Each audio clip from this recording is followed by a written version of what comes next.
the overall start? Toronto and the Orioles the other night, last night at City with the Mets and the Giants. What a great start to October, huh? Yeah, it's really fired up.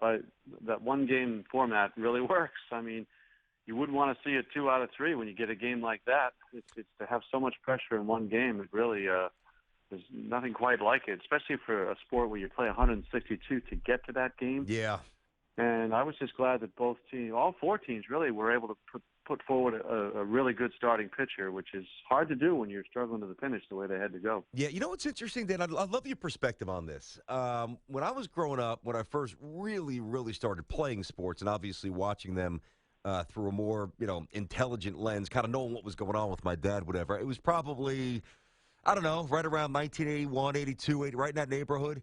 And, in Brooklyn, New York, and I guess New York in general, it was, the Yankees, the Mets, the Knicks. Football was obviously always big. But obviously the NFL's taken on a different life the last 10, 12 years, whatever. I know Boston, in terms of their affinity for baseball, is very similar to New York and Chicago.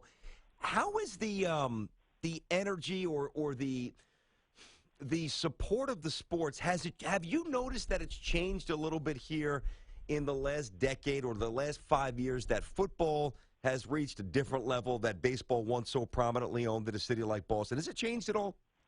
Oh, absolutely. I mean, football's king in our town now, and baseball never goes away. It's always a topic, and people are always, complaining about the manager of the Red Sox, and that stuff goes on. It's 12-month sport, all that.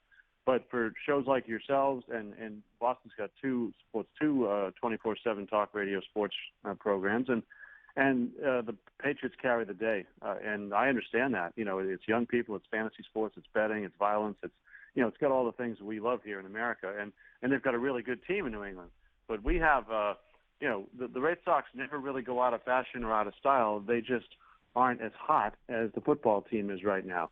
But then when you get into October, I'm sitting here in Cleveland, and I've got the all-time weekend coming up. I got playoff baseball tonight and tomorrow in Cleveland, and then I just stick around to see Tom Brady come back on the revenge tour on Sunday, so it's pretty sweet. That's why we have you on the show. It's no accident. Dan Shaughnessy with us here at the Boston Globe, Tiki and Tierney, CBS Sports Radio. Yeah, it has been a pretty spectacular little run here, both for the Patriots and for the Boston Red Sox. And it really, if you talk about the Red Sox, it's been Big Papi and his farewell tour. Could anybody have forecast it being this amazing? I mean, he's hitting over 300 for a guy who's a DH, and you wouldn't think that would be his average on his last year. Can you put in perspective what his swan song has been like from a Boston perspective? It's been epic, over the top. We just had 4 days of celebrations in a row. I mean, the last night at Yankee Stadium, they honored David, and he did a lot of damage there in 15 years, and then came home to Boston. They had something before all 3 games, and of course, the poor Blue Jays are trying to get to the playoffs, and they're trying to warm up every day. And there's like another ceremony out there with Mary J. Blige standing there singing and all this stuff going on. So it was quite a festival of Poppy Palooza, I called it, and he certainly was celebrated on the way out. And what's weird now is they're in the playoffs, and his last game, it could be the last game of the World Series. So we don't know, but whenever they're done this year, he's done, and he has had a year like no other 40-year-old in baseball history. That's amazing. And, listen, it brings us to the question, or at least, not that we even want to do this, but we're not dopes. I mean, anytime somebody that's 38, 39, 40, 41 does something incredible, on some level, we wonder about the authenticity of the achievement. I know you've had a really interesting history with David. I wonder what your thoughts were with Manfred the other day. He kind of threw him a lifeline about the PED list back in 03. And, it bothers me, and I like David Ortiz, I really do, although I think he absolutely cheated. I've always said that. But guys like Alex Rodriguez, who so clearly cheated, doesn't deserve a lifeline. But a guy like Mike Piazza, who we think and strongly surmise may have, it just seemed like Manfred went out of his way to just save David Ortiz and nobody else. Why? I agree with you 100%. I was taken aback by that in Boston. I was shocked. I'd like to talk to the commissioner. He's going to be here in Cleveland tomorrow. I've made a call on that. And, I thought that exactly what you thought. It was, in my view, it was a presidential pardon. And I just thought they're deciding, telling us which guys are the good guys. And he was on a list, and the only other names that came out on that list were, as you referenced, Alex Rodriguez, Manny Ramirez, and Sammy Sosa, and there was no forgiveness for any of them. And they all, a couple of them had transgressions later. We know that, documented. But yeah, I agree with you. They're now in a position where the commissioner is telling us, well, just remember this guy's good. He's okay. He doesn't go in with those other dirtbags. And Yeah. I thought it was way over the top. Do we think that list? I mean, you just sparked the question in my head. The three guys that came out, obviously we know. How come nobody else did? Were they insignificant players, so to speak? I don't want to, because anybody who's there is obviously significant. But you know what I'm getting at. Yeah, the whole thing was very odd. It was a testing from 2003. It was supposed to be anonymous. There was no penalties. They were just trying to find a baseline for what the extent of the problem was, so that the collective bargaining would address testing, and this was the way to find it.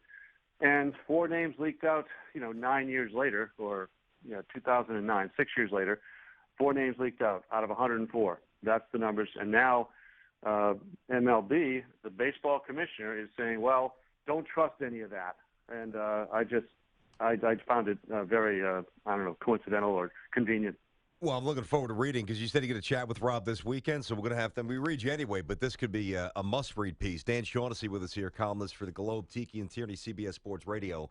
A little football for you. Obviously, Brady, the story. Pats looked very good without him. The Browns a little more competitive than I think we all, even though they don't win, but they're actually almost remotely resembling an NFL team. You know what I don't get here, Dan? Well, I guess I get it, but it still bothers me. As much as I respect Bill, and I'm watching the press conference yesterday, I mean, could you at least give the nation a glimpse into your soul as to how much you respect Tom Brady? Everything was terse. Everything was almost confrontational and combative. People want to know what you think about the return of Tom Brady. He gave us nothing, and it bothers me. Well, I'm not going to do it. Basically, what you're seeing is the double middle finger to NFL America, to the NFL.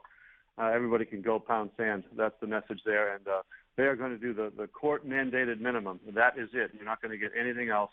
And in many instances, it's to be cautious about giving away information that might help the other team or other people. But the thing you're talking about, that's just sending the message that we're mad about the way we were treated, and we're not going to give you anything. Dan, do you think that on some level, not that he'd even intimate this, but I don't know. I mean, everyone's got an ego. If I'm Brady, I might be looking for a little more love from my head coach. I mean, do you think that bothers him at all?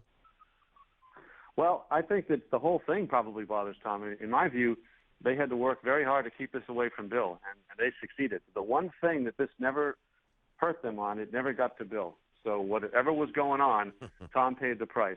Bob Kraft paid the price.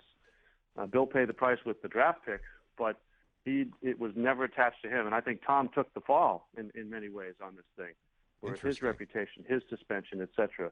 But from day one, Bill was like, well, you got to go ask Tom about that. He did pass and the the buck. notion for all of us who are around this, the notion that the coach didn't know whatever little system they had going is preposterous. But it never got to him. It couldn't afford to get to him because of Spygate and the prior, and you can't have a Sean Payton situation. So he was protected on this. I think Brady was part of that protection.